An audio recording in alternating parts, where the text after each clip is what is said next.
the incredible coastal waters of Massachusetts Bay. From the twin lighthouses of Thatcher Island to the city of Boston and pristine beaches beyond. A living village recreating life for Massachusetts' earliest residents. What we've been doing for over 40 years is showcasing our culture. A shrine to early Boston and its most important resource. This was an enormous event for Boston to have a modern water supply. And adventure on the high seas. But growing up, I remember seeing whales my whole life. I just remember that first time I saw them as a little kid. Now, 50,000 kilometers of eastern coastline are revealed from above.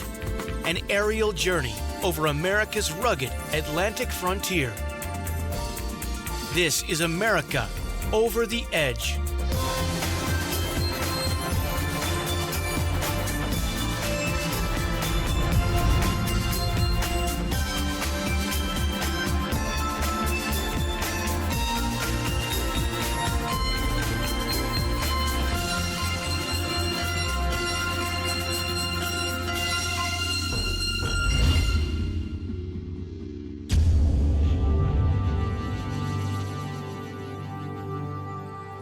Two kilometers above the open waters of the Atlantic Ocean, the size and scope of Massachusetts Bay can truly be appreciated.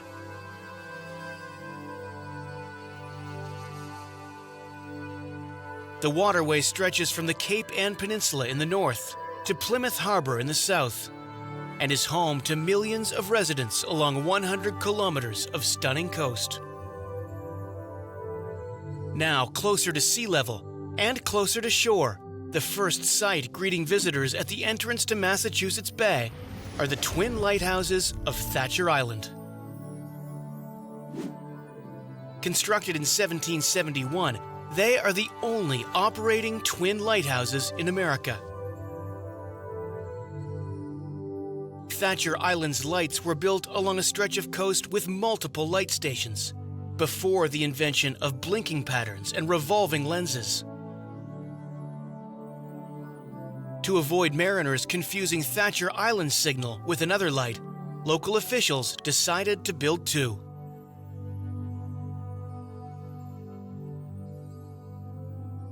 And from the air, we have a unique perspective on how Thatcher Island got its name.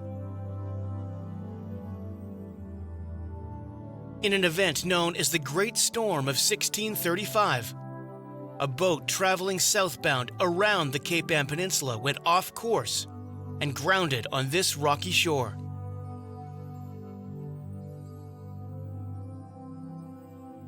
"21 of 23 passengers were killed, with Anthony Thatcher and his wife the lone survivors.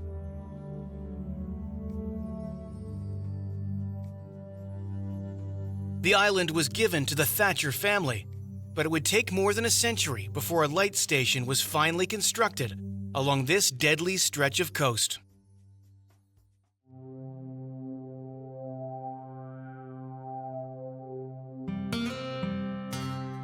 Just a kilometer to the west, the Cape Ann Peninsula is home to two historic Massachusetts towns.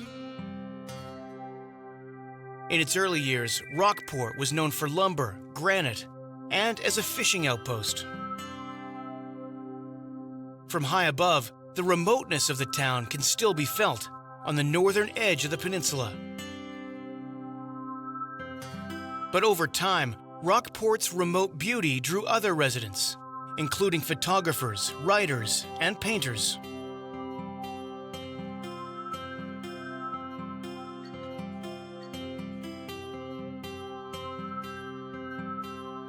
Today, one red fishing shack along Rockport's waterfront has become one of the most photographed backdrops in America, known here as Motif Number 1.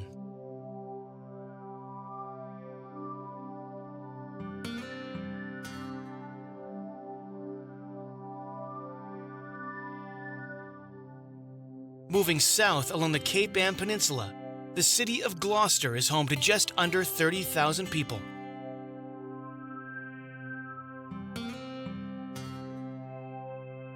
And from the air, Gloucester's modern-day fishing fleet stands as a testament to the city's historic connection to the sea.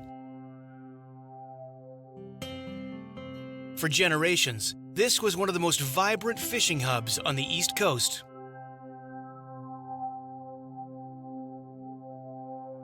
Today, much of the city's economy has shifted to tourism. Gloucester is the oldest seaport in the U.S. It's a real working community, but with the decline in fish, it's really made it tough for them guys to make a living at this point. There's not nearly, I don't know the count, but there's not nearly as many boats in fishing out of Gloucester than there was in the heyday. They say you could walk on the fish at one time, and that's certainly not the case now out there. Mark Cunningham's family started taking people deep-sea fishing in the 1950s, and then whale watching in the 1970s. Decades later, they still head out twice a day with eager guests from around the world. Well, we head out either 9 in the morning or 2 in the afternoon. For a trip, you don't know exactly how long it will be. You know, we say anywhere from 3.5 to 5 hours, because you're not going out there for the 2 o'clock show. They're wild animals and they move around. Today, Cunningham is leaving a new group of visitors in the very capable hands of a sea captain who is no stranger to these waters. We have a lot of great crew on the Miss Cape Ann. One of them is Captain Dave. He grew up in Gloucester from a fishing family. All right, guys, I'm going. I'm gonna pick up the speed. Okay, yeah, they were going northwest. I'm afraid the whales of where we were gonna be gone. You know. Let it go, so. There you go.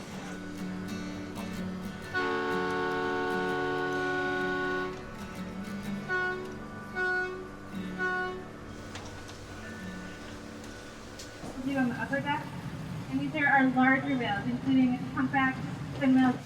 I think what I'm planning on doing is I'm going to hit the corner of Stellwagen Bank, the northwest corner, and aim right for the numbers from this morning that got a good report. So we may see something on the way. Otherwise, so we're going to see whales within, say, 20-odd miles. Otherwise, we'll probably go more like 28, 30 miles from Gloucester.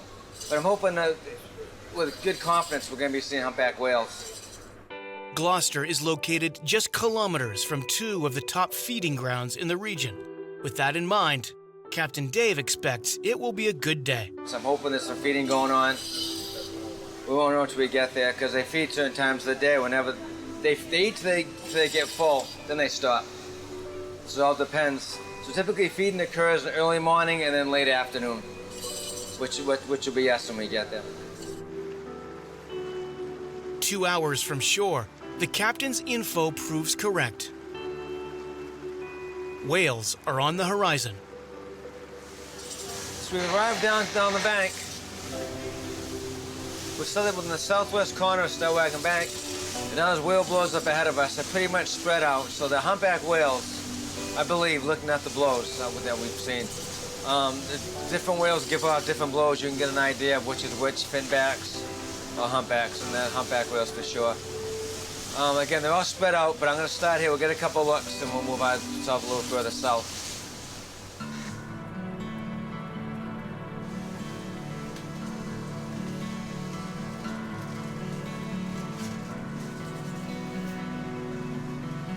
But the humpbacks aren't moving like Dave hopes.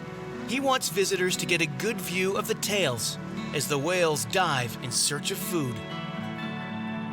So they got to work to get their bodies down. They got to really arch their back and force themselves down. Whenever you see a tail, you know it's going to be a deep dive. First time we see the tail, people will scream. And then as it goes on, hopefully you see it more than once. They're still excited about it. At the end of the trip, typically they'll clap and cheer. So it's a good experience for them.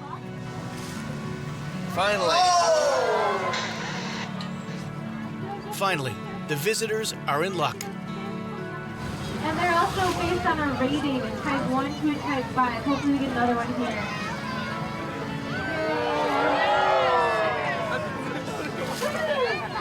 Left the first 2 whales, which became 3 whales, which was kind of neat.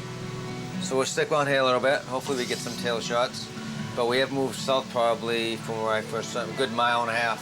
And just a little further still, it's clear the captain's instincts have paid off. The boat is surrounded by whales, leaping into the air.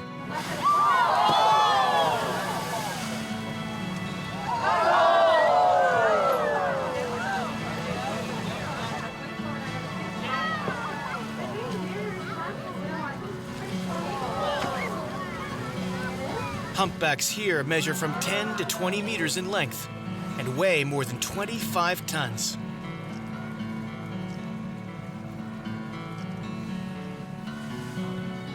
Their mouths are lined with 300 to 400 rows of plates instead of teeth that allow them to strain the tons of fish they require to survive.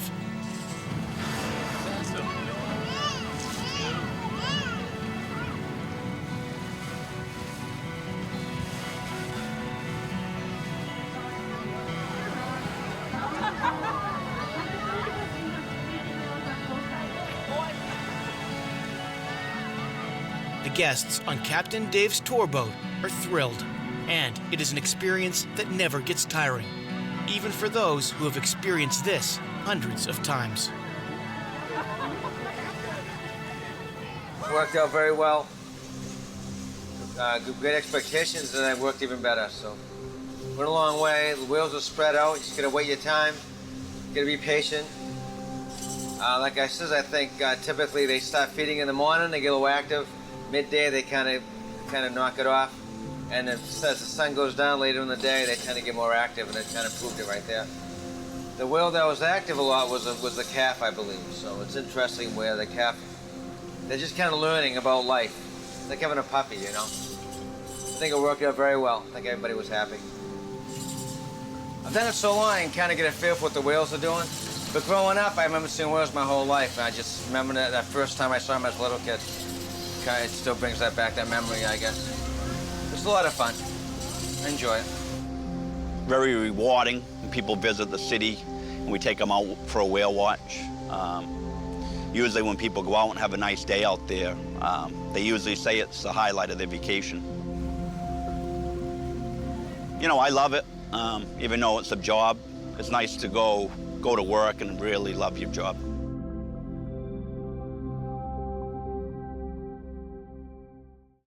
I think that's an interesting thing. This one piece will make 52 layers. Watch on mobile devices or the big screen. All for free. No subscription required.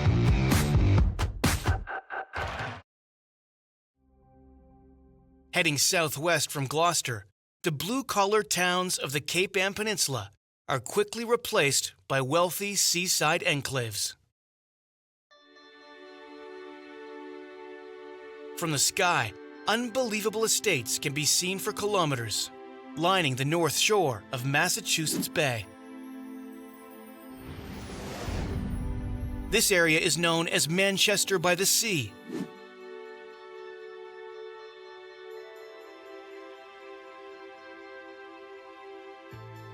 And from Pickworth Point and Singing Beach to Gales Point and Allen Head, some of Massachusetts' most valuable real estate lies just minutes from the Boston shoreline. But Boston is best approached from the sea, with its harbor home to a series of historic and geological wonders. Boston Harbor is home to 30 islands formed by slate and shale deposits more than 500 million years ago, and by glacier movement in more recent years. Today, the islands are home to a wealth of history. Little Brewster Island is home to Boston Light, one of the country's oldest landmarks. A lighthouse was built here in 1716, the first in the United States.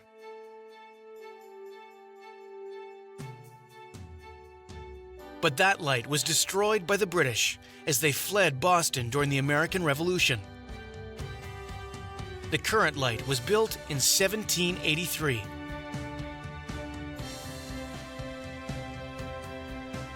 Boston Light is said to hold the same brilliance as 1.8 million candles and can be seen 50 kilometers offshore. Closer to shore, another Boston landmark lies within sight of the city: Fort Warren. This 50-acre fortification sits on tiny George's Island and can only be truly appreciated from a bird's eye view. Fort Warren was built in 1833, just in time to defend Boston during the Civil War, and then again during the Spanish-American War and World War I. During World War II, Fort Warren served as a base of operations for mining activities in Boston Harbor, a precautionary defense against German U-boat attacks.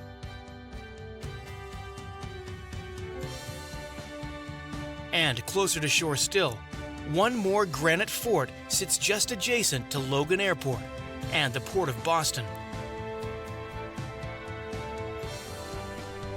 Fort Independence is located on Castle Island Park and has been the site of a coastal fortification since 1634.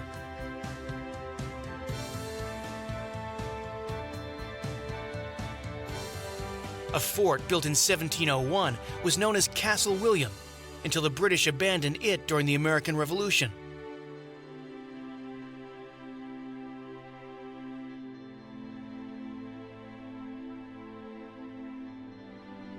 It was renamed Fort Adams and finally Fort Independence, with the current structure completed in 1851.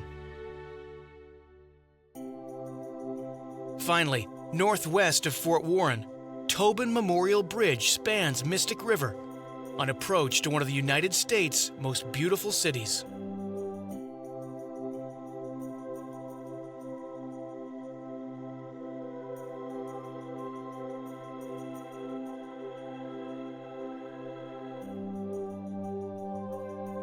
Boston has been inhabited by Native Americans for more than 7,000 years, with Europeans arriving in the 1600s. It is the only state capital in the lower 48 states with a saltwater coast. And that coast encouraged Boston's growth, as the city quickly surpassed nearby Plymouth and Salem to become the top port on the eastern seaboard by the early 1700s.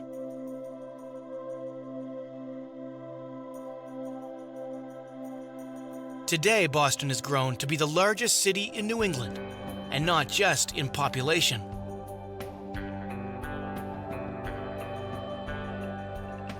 Over a span of 250 years, Boston has nearly tripled in size.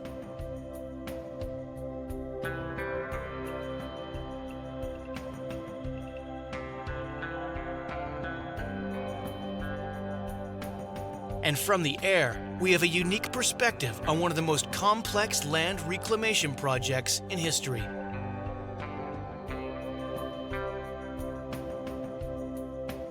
The largest effort took place along the Charles River, in an area now known as Back Bay, where truckloads of gravel were dumped day and night for 50 years.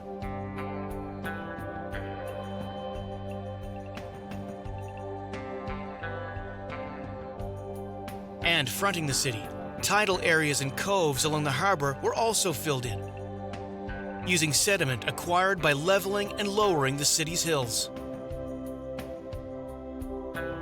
Today, the Massachusetts state capitol sits on one of those leveled hills.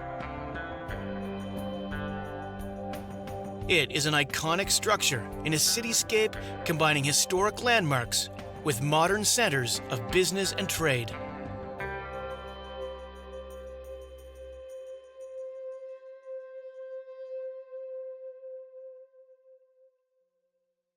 Today, more than 4 million people live in the Boston metropolitan area.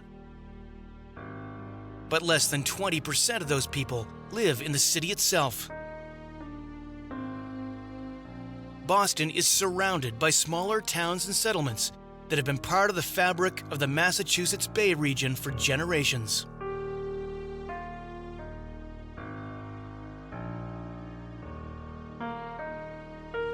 To the west, on the north shore of the Charles River, the city of Cambridge is a world unto its own.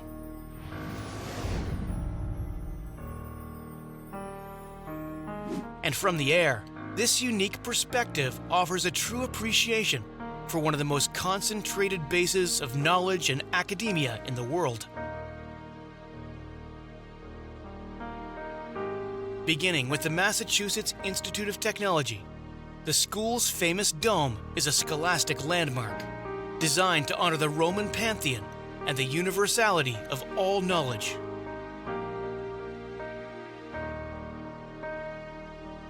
MIT covers 168 acres of prime riverfront and admits 11,000 of the world's brightest minds each year. Amazingly, the school has produced 85 Nobel laureates in its 150-year history.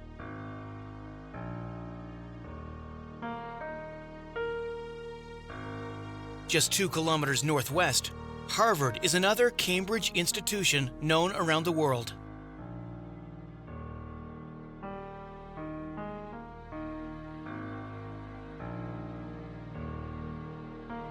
It was established in 1631, the oldest college in North America.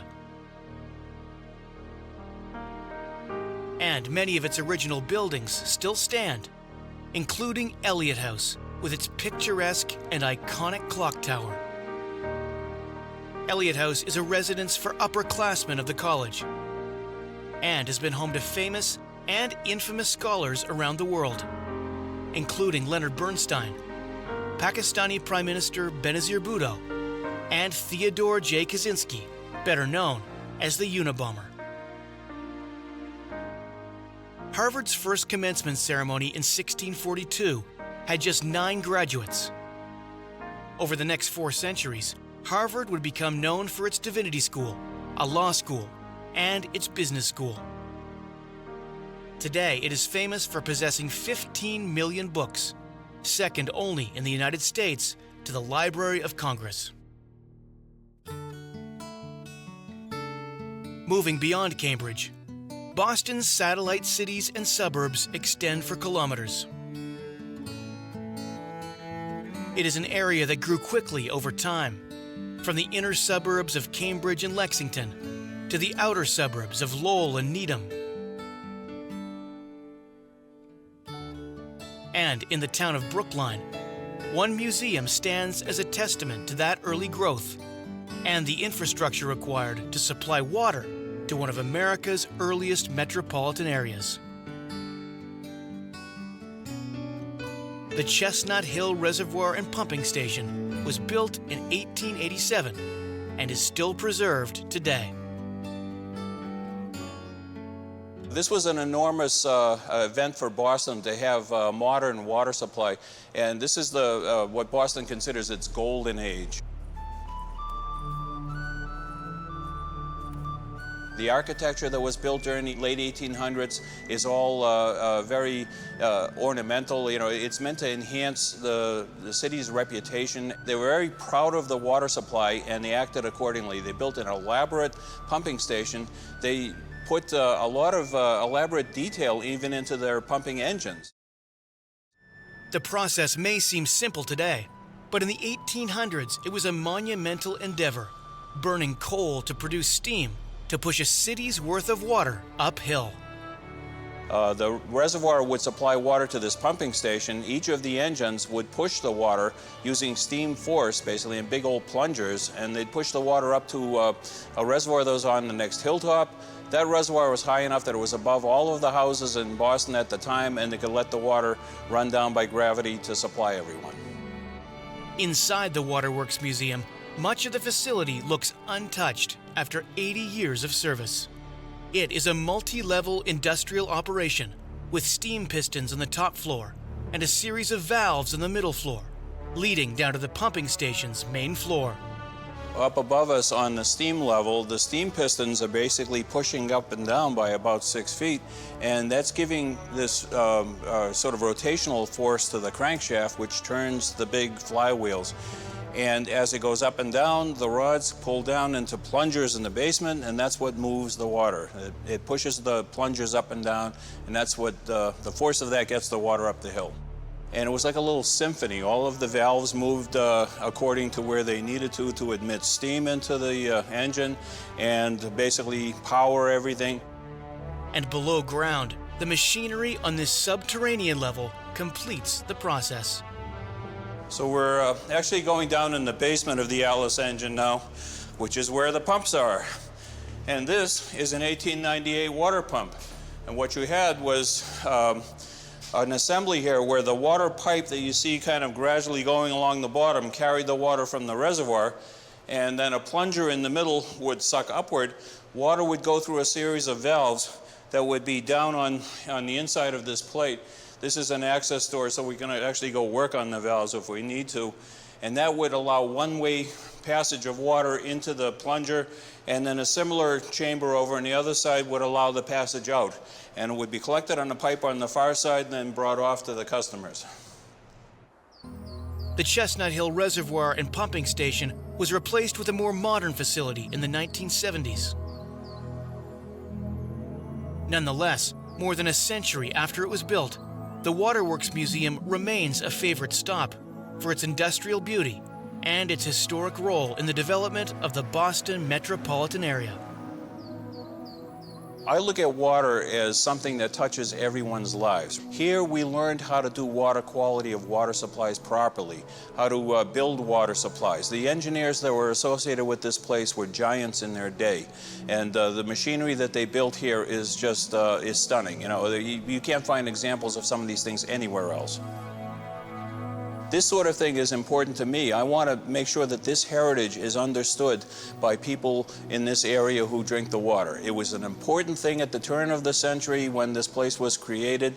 It's equally important now because it put us on a path where we now have in Boston one of the best water systems in the country, and it was really the people here at this pumping station around the year 1900 that put us on that course to learn how to do that properly. 30 kilometers southeast of Brookline's Waterworks Museum, and from high above the waters of Massachusetts Bay, another incredible waterwork slowly comes into view. Minot's Ledge Light is a miracle of engineering, a granite lighthouse literally rising from the sea.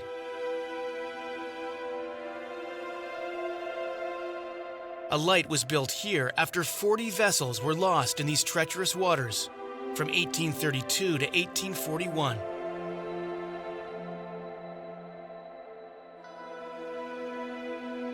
The final wreck was especially tragic, as 99 Irish immigrants perished within sight of their chosen homeland.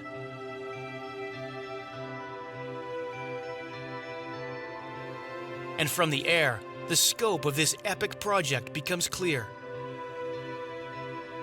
Minot's Ledge Light was built slowly and carefully, with 19th century engineers and construction workers restricted to working on this slick sea-level ledge during low tides and calm seas. With a price tag of $300,000, it was the most expensive lighthouse ever built.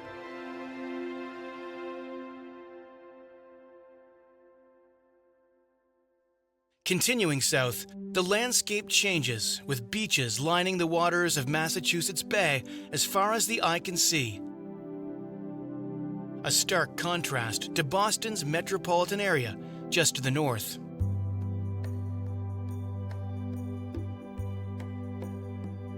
Tracing the waters of Egypt Beach, seaside residences stretch for kilometers.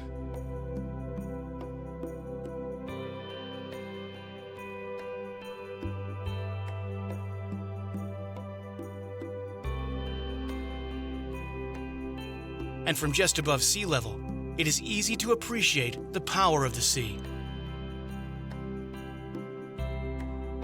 These vacation getaways have been built to withstand powerful storm surges.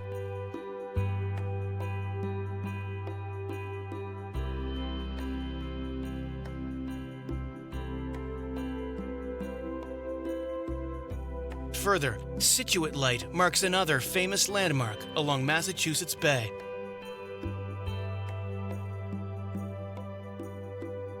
Legend says Scituate Light was the site of a famous American victory during the War of 1812. As two girls, Rebecca and Abigail Gates single-handedly fended off British troops by playing Yankee Doodle on the fife and military beats on the drum, fooling British forces into believing the powerful Scituate militia was on its way.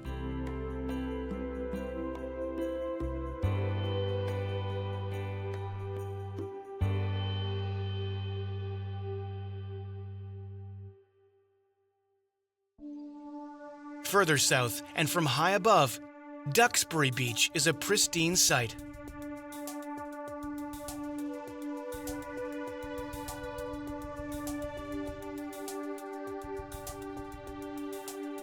This narrow strip of land marks Massachusetts' most famous barrier beach, home to seagrass, sand dunes, and crashing waves.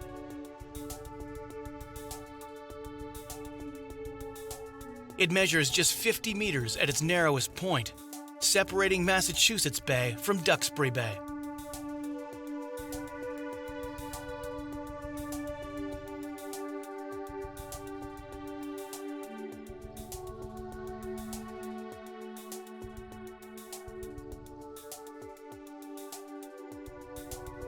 Finally, 10 kilometers further, we approach the Plymouth Lighthouse, marking the entrance to Plymouth Harbor and the historic town of Plymouth, made famous by 17th century pilgrims.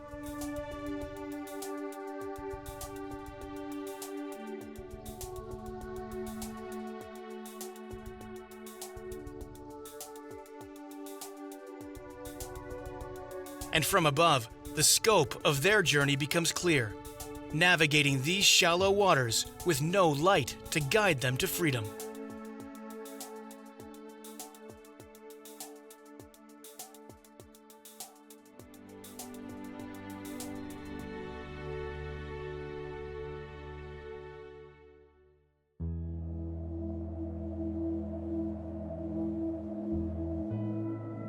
And just 5 kilometers southwest of Plymouth Light, we reach the historic town of Plymouth.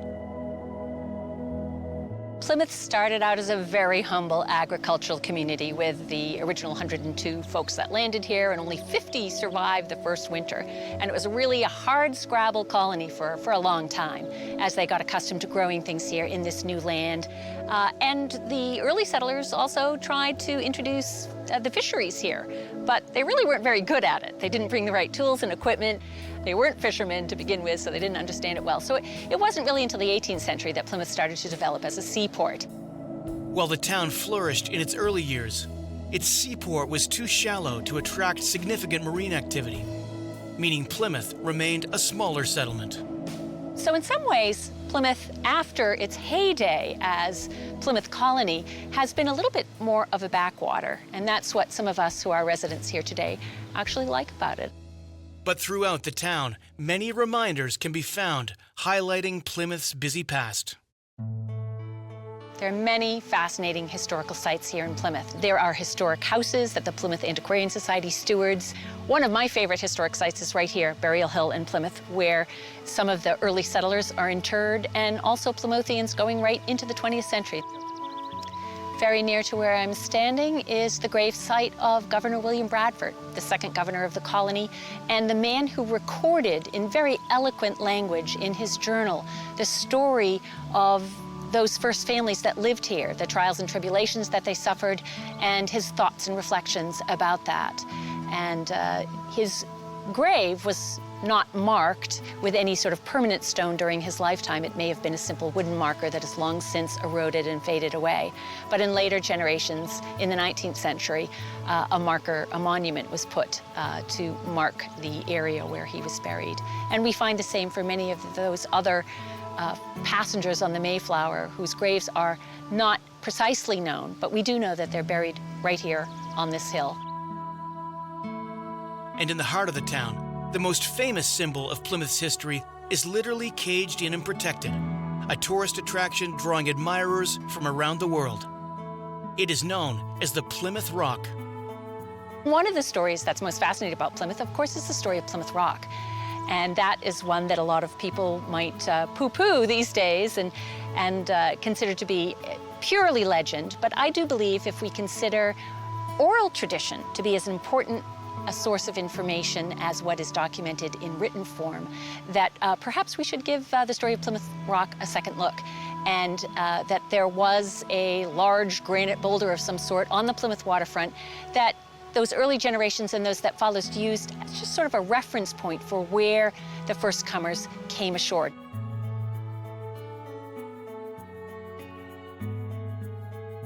Legend or not, Donna Curtin believes Plymouth Rock and the history contained in this town holds a valuable lesson for the modern world. Well, I think Plymouth has a great local story to be told, and I'm a huge supporter of local history. I think no matter where you are in the country or in the world, looking into your local roots is important. But Plymouth's story also intersects very meaningfully with the story of American life and the story of immigration here, and how we try to find a way to come from different places and work together and create a society that is a good one to live in. I think that's a goal that many people coming to America have had. I think that's the goal that the Pilgrims had, and so I think it's a legacy that still has meaning for us today.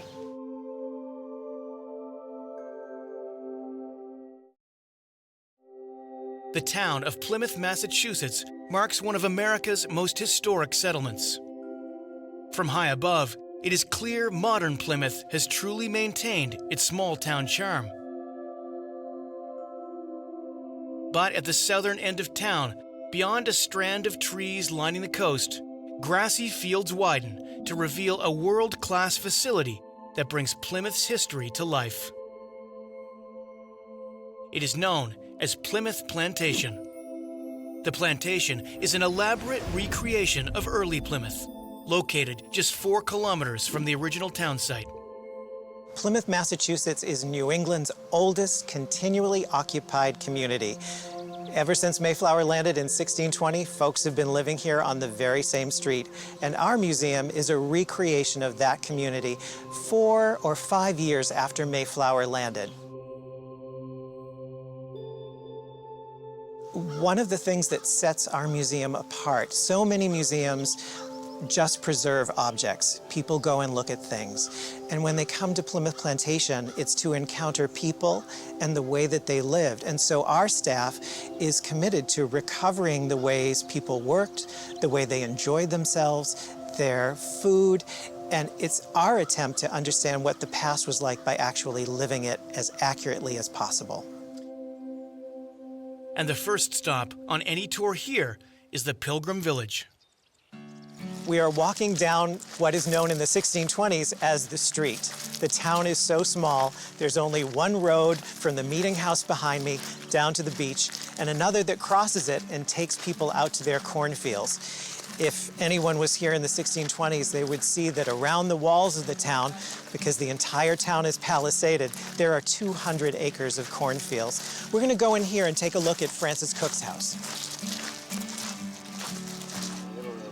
Francis Cook is just one of many Plymouth residents whose life has been meticulously documented by researchers here. The genealogical studies conducted at Plymouth Plantation reveal an incredible list of Pilgrim descendants. Francis Cook came over on the Mayflower with his 14-year-old son, separated from the rest of his family for 3 years. They were reunited, and the Cooks are one of those families that sired many American presidents. So one of the things to think about is, had some of the people not come over on Mayflower, American history would be radically different. There would be somewhere between 12 and 14 presidents never born. We'd never have Marilyn Monroe or James Dean. Luckily, there are a lot of verbal descriptions of early Plymouth, so that's enabled us to recreate the town with such accuracy, and we've been able to use that to create the gardens and the houses as they're placed. Not far away, Plymouth Plantation is also home to another kind of village, recounting the history of residents who arrived long before the Pilgrims. It is key to telling the story of early Plymouth that the story have equal footing with the native story. And so for the last 40 years at the museum, the Wampanoag people have been heavily involved in telling their own story. Also, people from other native nations throughout the Northeast and Canada work here at the museum and help us tell that key American story. What Wampanoag means in our language is people of the first light. And that's because we're located on the East Coast, and we're one of the first people to see the sun come up. And where we're located is in between Boston and Cape Cod, and it's going far as west is around central Massachusetts, around Worcester.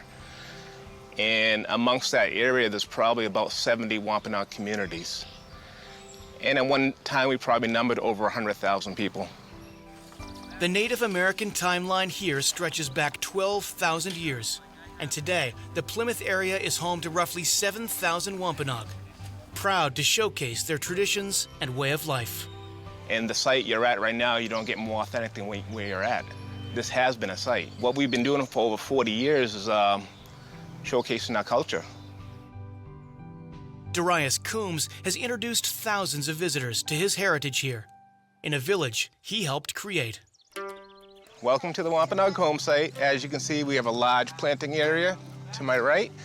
But where we're going to be heading to is a house, what we call a Nushweechu, which means house with 3 fires.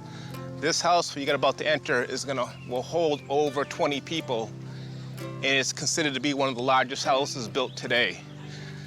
The roofing is tree bark. The outside frame is cedar. The types of bark you would have seen being used would have been a lot of elm and chestnut. And there's only a certain time of year we can get the elm and chestnut off the tree, and that's during the springtime. And that's when the sap is running up and down the tree. The frame itself is made out of cedar. And you want to use cedar for your frame because cedar takes over 10 years to rot in the ground. And when you're making a frame, right, you put one pole on one side, another pole on the other, slightly out, then you bend them. And that forms a perfect arch.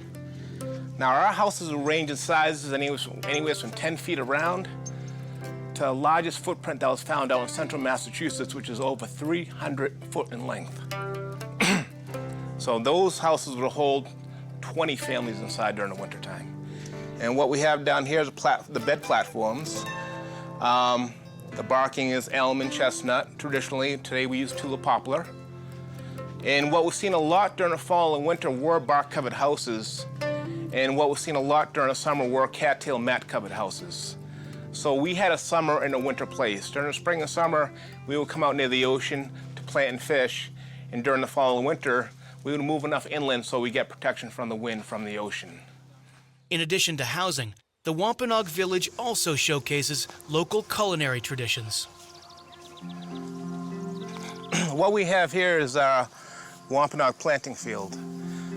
A lot of people think us as being Native people, we eat a lot of fish and a lot of meat, and which we did.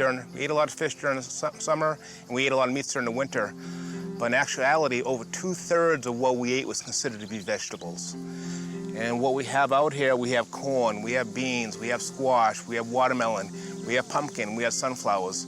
So a planting site for a family would take up over an acre of land. And the structure you see right behind me is what we call a corn watch tower. And that's where you see young girls would be on the very top, and they would be yelling and screaming at the blackbirds coming into the planting field. So what that is more or less like a human scarecrow. And the most popular exhibit may be the boat building display. All the boats found at the Wampanoag village are made by hand. One of the most interesting projects we have going on down here is when we make our canoes. And what they're called in our language is Mishunash, which means boats. And we do them every year, usually about three boats a year. The one we're working on today is a 12-foot white pine boat, which is gonna hold about 2 people. And as you can see, the way it's made is all by fire. You light the log on fire, you burn down to about the widest point of the log, and that's when you start to hollow out the inside itself. The sides for a boat, you get to be about 1 inch, 1.5 inches thick, and the bottom, you get to be about 8 inches thick. And by having the bottom heavier than the sides, that produces a natural keel, so you have natural stability out in the water. This type of boat you see in front of me was the most common boat you would have seen in the Americas. Our boats range anywhere from a 1-man, 9-foot boat to boats big enough to carry over 40 men. And with the 40-man boats, you would go out to Nantucket, also Martha's Vineyard Island. And Nantucket's about 25 miles off the mainland.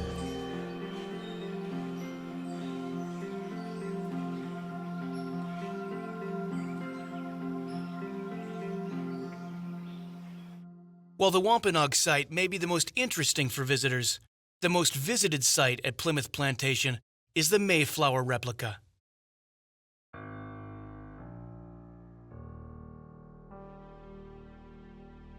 "25 million people have boarded this historic ship. From the air, it is incredible to imagine as many as 130 people sailing this vessel across the waters of the Atlantic. So this is Mayflower 2, a full-scale reproduction of the ship that brought the Pilgrims in 1620. Built in England in the mid-1950s, she sailed across the Atlantic in 1957 with a crew of 33.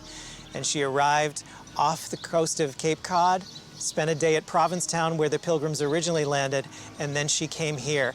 If you can imagine the Plymouth waterfront that day, there were 30,000 people here to greet her, and a young Vice President Richard Nixon and a young Senator John Kennedy was here that day too. For Darius Coombs and Richard Pickering, the Wampanoag Village and other traditional sites of Plymouth Plantation are an important resource, maintaining a living history of both colonial settlers and native residents at the southern end of Massachusetts Bay. We have a perfect opportunity to change a person's way of thought on how they think about indigenous people, native people. Unfortunately, the older movies back in the 50s, 60s, even 70s didn't portray us as a culture. It portrayed us being out west, riding horseback, going to war all the time. I always tell the staff who work down here, you're not just talking about Wampanoag people. You are, true enough, but how a person's going to leave the site is how they're going to feel about all indigenous people across the Americas. Because there's not many places you're going to go and have this type of opportunity.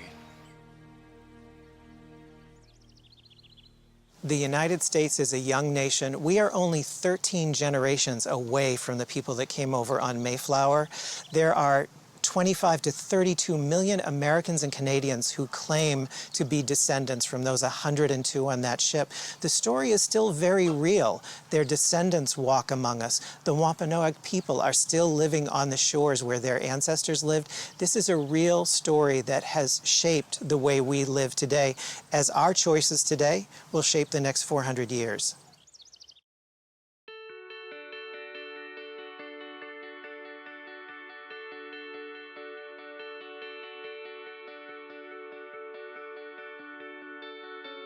From the Cape Ann Peninsula and the scenic towns of Rockport and Gloucester,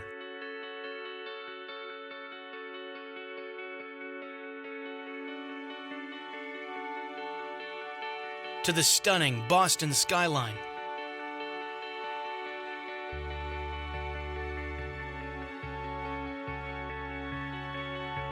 to scenic beaches lining historic Plymouth Harbor,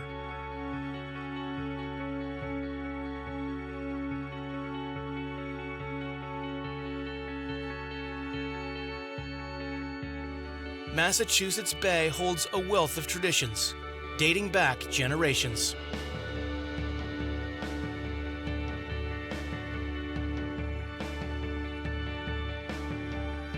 And its secrets are truly revealed from above, with stunning mansions lining private beaches,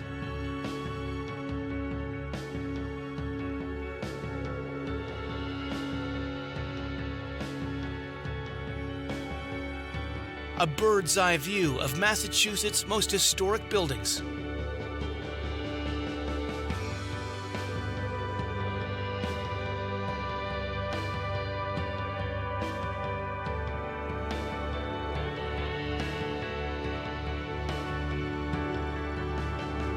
and rare access to offshore engineering marvels.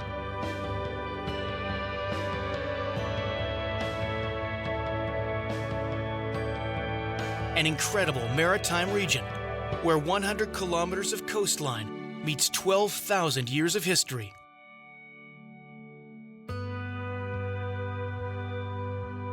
Here, on the edge of America,